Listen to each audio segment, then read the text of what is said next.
Well, new this morning, Florida Power and Light says it learned some lessons after Hurricane Irma. Many of you didn't know when your power would be back on, especially if you evacuated. And some of you might have been frustrated by this response from the company back in September.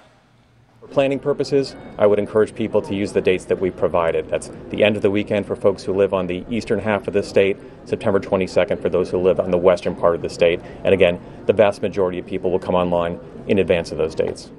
Well, WPTV News Channel 5's Andrew Ruiz has learned FPL has made some improvements to help you in the future. FPL says that's the one thing that customers need, right, Andrew? That's right, Ashley. We saw these trucks out in our communities, and then we also saw damage like this all across our community and across the state of Florida. But the number one thing everyone wanted to know was when would their power be back on. And FPL says that really it was their app and their website that were overwhelmed, and now they've made changes to be prepared.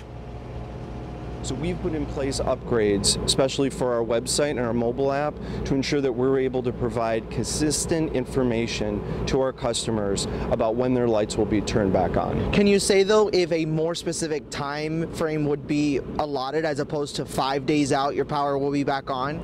We're making sure that we're going to be able to provide reliable, timely information that's consistent for our customers so that they can plan accordingly. And if they evacuate, they will be able to get information about when their lights will be back on.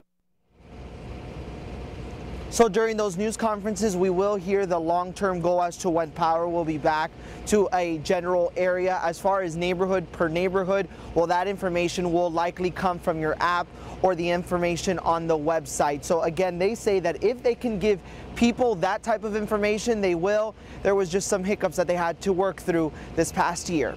We're live this morning. I'm Andrew Ruiz for WPTV News Channel 5.